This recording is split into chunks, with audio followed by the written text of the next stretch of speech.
Welcome to the heart with Rachel, Rihanna, and Ryan.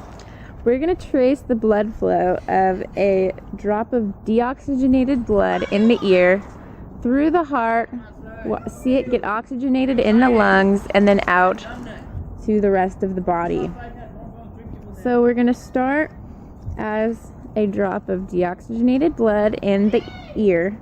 So since it's above the heart, it's going to come in through the superior vena cava into the right atrium. As the right atrium goes through systole and contracts, our deoxygenated drop of blood is going to go through the tricuspid or right atrioventricular valve into the right ventricle. And then the right ventricle is going to go through ventricular systole. It's going to contract, go through the pulmonary semilunar valve, up through the pulmonary artery, and into the lungs, where it's going to go through diffusion and become oxygenated. Now our drop of blood that was originally in the ear is in the lungs, and it is now oxygenated. So it is going to go back into the heart via the pulmonary via the pulmonary veins into the left atrium. Now when the left atrium goes through atrial systole, it's going to contract, go through the mitral or bicuspid or left atrioventricular valve into the left ventricle.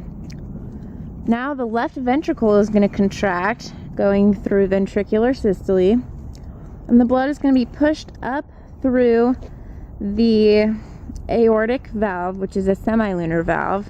It's going to go up through the aortic arch and out to the rest of the body.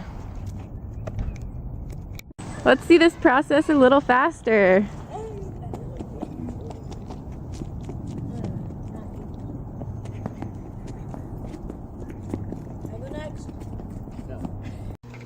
In order to better understand the flow of blood through the heart, we need to understand that blood flows from a high pressure gradient to a low pressure gradient.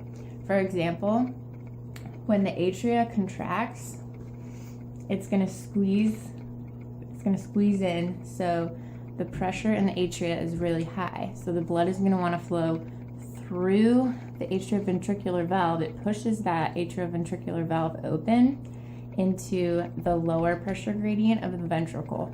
So when the atria goes through atrial systole and contracts, it's going to follow, the blood is going to go through that valve, follow into the lower pressure gradient into the ventricle.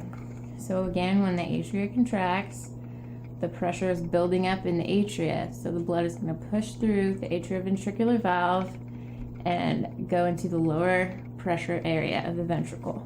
So it's contracting and the blood goes through it into the ventricle.